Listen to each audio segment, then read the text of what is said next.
Earthbound by Artemis Greenleaf.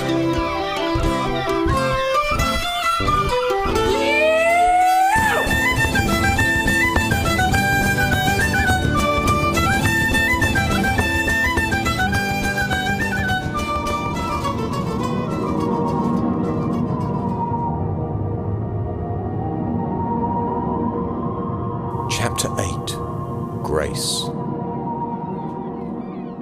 Paddy stopped when the water was nearly waist deep on Connell. "You might want to hang on to your little red hats. Could be needing them on the way back. Just toss them in the sea at the ferry landing when you're done with them. We'll find them. A Merrow can always find the Coholland Druith." "Thanks, you old mucker," said Connell. Paddy turned and was gone.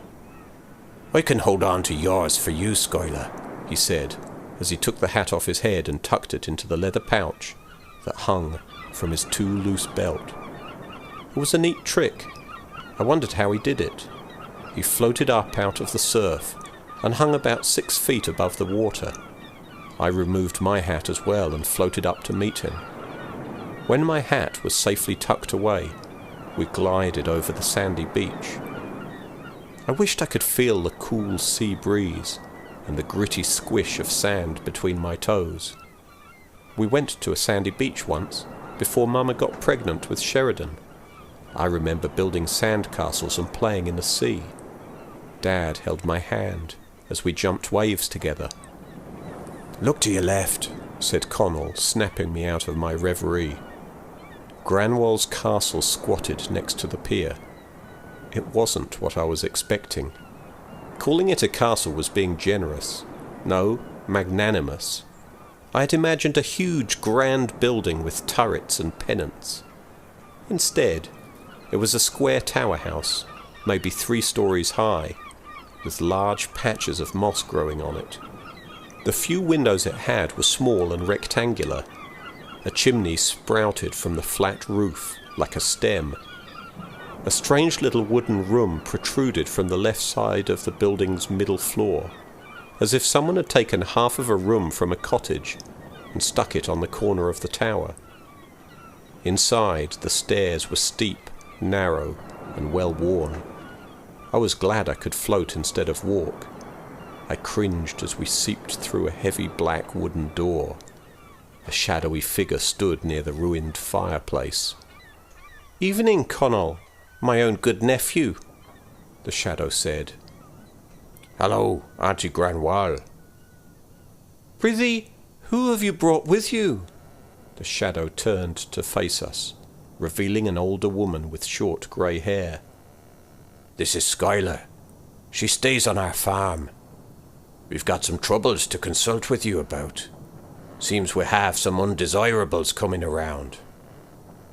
As we got closer, I could see that Granwell's skin was rough and wrinkled, or at least it had been when she was alive, but age had not bent her. Her back was straight, like a dancer's, like a fighter's. "And you're seeking my advice? Unwanted visitors, is it?" "Yes, Rodney Aldrich, he's—" I started. "I've heard of the wretch," she smiled. She didn't need my explanation. "That buffoon sounds like a right piece of work. And he and his crew are coming to your farm then. When do they arrive?" "1st of May, Connell said. "1st of May? What a pity! Any other time I'd have come myself to aid you. But it's the wedding of the youngest Joy's son that day. I'll be all week, making it a day he won't soon forget. And not because of his pretty little bride." Her eyes narrowed into a predatory scowl. "So what are we supposed to do then? How do we get rid of them?" I was losing patience. I didn't care about some 500-year-old feud.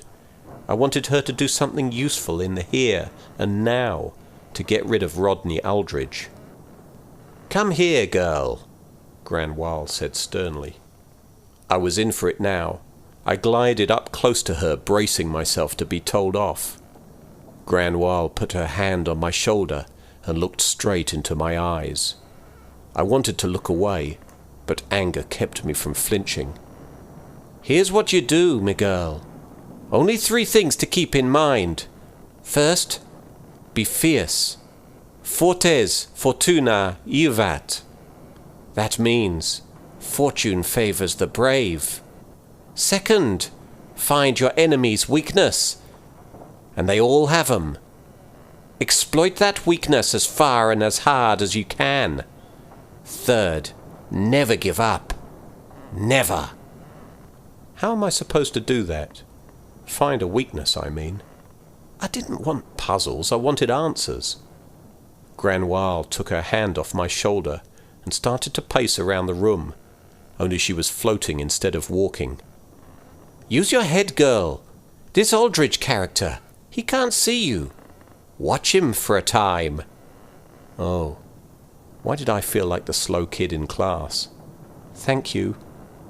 You'll have to be wily and quick-witted, be unconventional and do something unexpected. You have to, as they say, think outside the box to get the low-hanging fruit. Think outside the box? Low-hanging fruit? Where did you come up with such words, Auntie? Connell asked.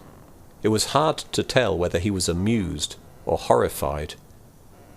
Would you believe that every so often troops of plump, soft business people come out here and scurry about willy-nilly with treasure maps and try to have an adventure, following clues to a prize? They call it team building. In my day, if you didn't pull your weight, you didn't eat. That was motivation enough to do your part. What's the world coming to, eh? She smiled, and I think that her eyes would have twinkled if she only had them. Often enough. Even if you did your work, you didn't eat, said Connell. True enough, nephew, true enough, she said, looking at his gaunt spectre. Then she turned to me. Study your enemy, me girl. What does he bring to the fight that could be used against him? The more you know about him, the better a trap you can lay for him. All right, I said. Advice was okay, but I'd really hoped she'd come along to the farm and do something brilliantly pirate-like. Shoot him with a blunderbuss, or make him walk the plank. Okay, so maybe there's not so much plank-walking opportunity at the farm. I guess I just wanted her to take care of it. Here's the problem, Lady Pirate. Please fix it. Thank you ever so much. I don't want to be responsible for solving things. I didn't know if I could win, and I didn't want to think about what would happen if I didn't. Granwal went back to the fireplace. I was dismissed. Connell joined her there, but their words were not meant for me. Bored, I went up to the top of the tower. The waxing moon was nearly full, and shimmering silver light danced on the rolling surf. I thought I heard laughter, somewhere out to sea, and wondered if it was Kate. I would have liked to have known her better. I wanted to be her friend, but I couldn't let her kill the fisherman. Maybe she wouldn't always hate me. Skylar, it's time we were going, Connell called up the narrow stairs. Right.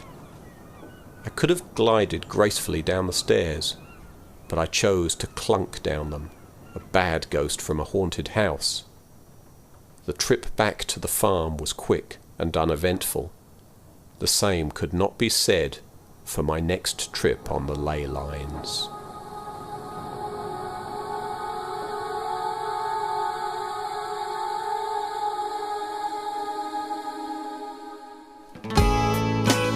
Earthbound by Artemis Greenleaf.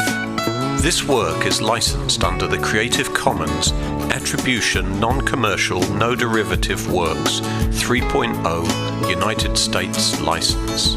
Environmental sound effects used in this podcast were provided by www.freesound.org. Please check artemisgreenleaf.com for details of specific samples used. If you'd like to leave a comment or learn more about the other projects in progress, please go to www.artemisgreenleaf.com.